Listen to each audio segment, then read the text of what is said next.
Lero panyasa voice box nkhani yokhudzana ndi kuwonongeka kwa nyumba yachifumu ya Kamuzu Palace mu mzinda wa Lilongwe ikupitilira pamene mkulu wina akunena kuti Akathi Maulidi sanaloze chala chipani cha Malawi Congress Party kuti ndi chimene chaononga zinthu ku State House. Komabe nkhale Akathi Maulidi sanaloze chipani cha MCP Zala akuti koma ntchito yawo ngati mtolankhani alephera, ndi mkulu ameneyo akupereka zifukwa zimene Akathi Maulidi alepherera ntchito yawo ngati mtolankhani. Chifukwa chimodzi chimene akupereka mkulu ameneyo chone kuti Akathi Maulidi nkhani sanaifufuze bwinobwino, sanamve mbali zonse zokhudzidwa kuti nkhani yakuonongeka kwa State House yayenda bwanji. Tete limodzi pano panyasa voice box timve maganizo mkulu amene pa nkhani imeneyi, ndipo akamaliza timati mutuza Malawi maganizo wanu in the comment section below pompano panyasa voice box.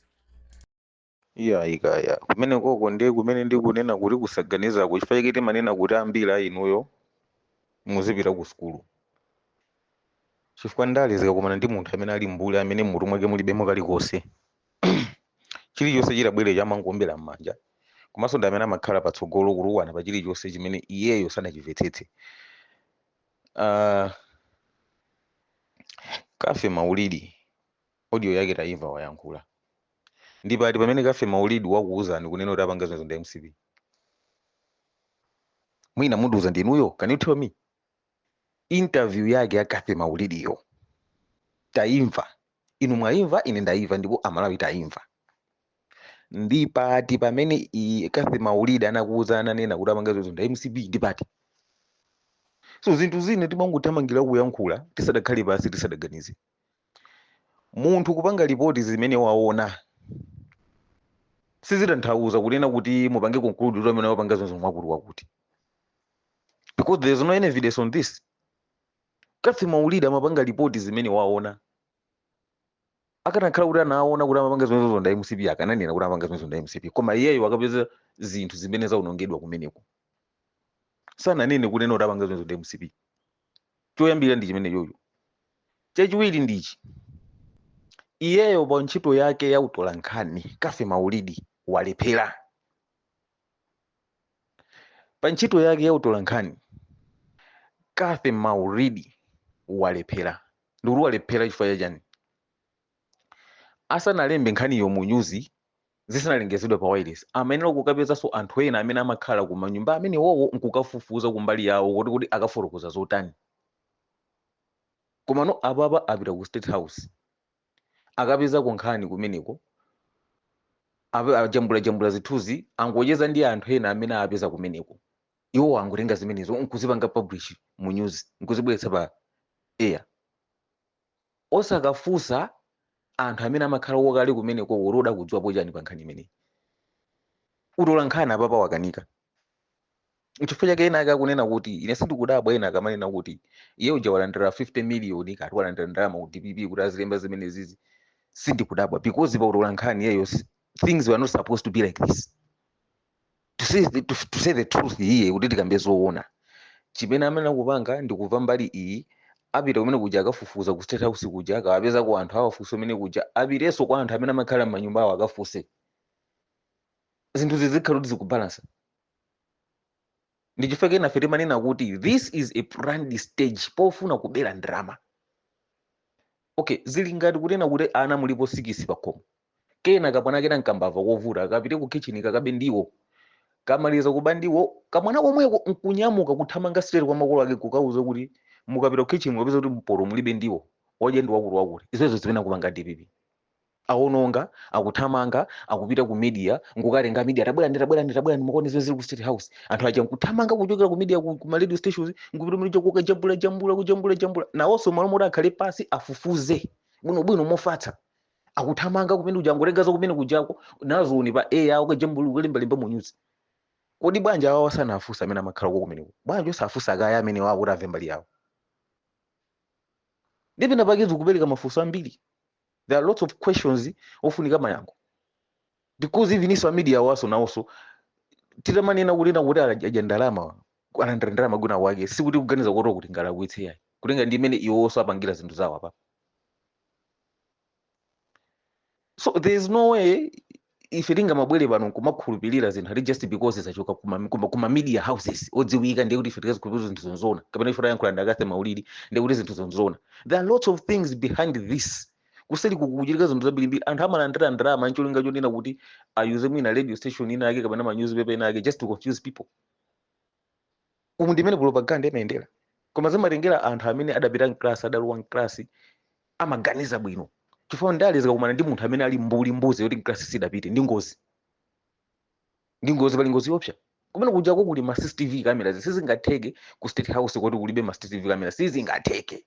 Ma CCTV cameras aliko. Why can't you go ku ma CCTV cameras aja ukatenga kuona kuti amene awapanga zimenezo ndani zokukanika pati. Nkhani itamba kalekale tatamba dzulo kuiona palibe munthu amene akamba koza ma CCTV cameras. Why? Akuopa chani? Akuopa chani? And by the way, State House sikuti yamba kupangidwa maintenance akumene kuyambe kupangidwa lero li adamba kalekale. Even nthawi ya Bakili kunali zinthu kumene kujako nthawi ya Bakili bingu Joyce Banda apita muthalika chakwerayo. Pano abweraso apita muthalika simungandiuze kuti State House ndimene adayisira Bakili. Zimakhala zinthu zikukozedwa mnjira. Koma nene sinaoneko kuchokera Bakili udzafika chakwera. Anthu akufika po makatenga majani ma media houses makatenga anthu ama news tiye mukuone zezi ku State House mulembe mu news. Mulembe mu news anthu aziwe. Sindinazooneko ine zibezo sindinazooneko. Anthu aja akangona zoli kumene suli bwino amangopita mkungokoza. Mwachitsanzo ajakwera anakhala mwezi umodzi ali ku asanapite ku State House kuja kukalowa atangotenga kumene boma mwezi umodzi udatha. Akukhala kwina asanapite ku State House kuja kukalowa chifukwa chani amakozako koma sikuti adayilotenga ma news tiyeni mupite mukajambule mukaone apa apa paliza kuti zakuti apa moteli palibe sizidachitike. Pano pa zimene zikuchitika chifukwa chani akukozekera kuti kutsogolo after tikalozana zalazi tidzangomva kuti ayi kufunika 15 billion. Pa 15 billion ipo yokakoza zinthu zimene akakozezo ndoti ndi 1.5 billion olo mwina so yachulukaso imene yoyo mwina 800,000 ina ndoti agaone gawane kuba. So zinthu izizi a DPP muchedwa nazo. Malawi wapano si Malawi wogona. This is 20th century. Simene tidalili makolo athu ama 1960 chakuti 70 chakuti ma 1980 chakuti ma 1990s chakuti. This generation the generation yanthu ophunzira anthu ozindikira. Tisamapusitsanepo pano yayi. Tangopangani zoti mukoze dziko mavuto amene mwapezawa. Sugar wajoka pa 3,700 pano ndi 5.5. Chimanga chikuthamangira 97 madelena 95,000 madelena ku Blantyre 70,000 pano pati kunena pano. Ma transport akwera pano pakuti ujokeka kunzuzu upite ku Lilongwe pakufunika maloma 60 pakufunika 80,000 akwera zinthu zakwera mafuta ndawo akwera kwacha pano payagwa tulandika ndi 240 zinthu zili chibwirikiti maloma koza zimene zomuli bizo limbana ndi zinthu zozizira. Takozani izizi izo sati muthawi muzimu attention thawi kumavuta amene aliliwa azipita kunako. Takozani izi mavuta amene alipo. Akakhala pita muthalika ndawo akungotenga maudindo nkumapatsa anthu oti ali mabelo nthumba pankhani zakarangali. Yeti munthu yemweyo pita muthalika anakayima pansanje nkukanena kuti adzathetsa karangali. Iye ayi ndidzathana ndi anthu opanga zakarangali. Lero akatenga anthu omweyo amene ali mabelo nthumba pankhani zakarangali zomwezo nkuapatsa maudindo. And if you kuzibwera pano nkubombera mmanja akuti apita muthalika nankhula speech yabwino yachipereka chilimbikitso chayo chopereka kwa Malawi chili pati apa. Chili pati. These are the things zimene tikunokhala busy pano mokambirana na ma social media kumadzudula. Malo mwake kulizi. Osawa china Bonika Lindo achina Ntanyiwa ndani. Kulizi nyasi zimene zizi sakuyankhulapo. Chibanzi chatsika pakamwa. Osaja mmapo paja china Ntanyiwa Bonika Lindo Bakili Muluzi TV because ikadakhala MCB kuti ndi amene apanga izi. Bwezi kuli kuyankhula poko atenga nduna zakarangale zamabelo nthumba. Lero li apita munthalikawo amene amatatitsa karangalewo akatenga nduna zomwezo zili mabelo nthumbazo pankhani zakarangale zomwezo nkuzipatsa maudindo. Aja mmaro kumenyerana ufulu aja amene aja panopo kuli chere mabanzo osatsekatseka pakapa. Ali kuti akalindo ali kuti because these are the things zimene akuona madzudzu. Abakili TV Antanyiwa amutholo kamatika akulandano ali kuti ose kulizi mabanza ali pakapa. Iwe amene umatsatira anthu amene amati mapo paja anthu amene ndomenyera ufulu mapo pakumamvera ndi radio tawo mutima umayika misika amwe anthu azimva. Iweyo amene umapanga zimene zozowe pano pa sugar kugula 5.5.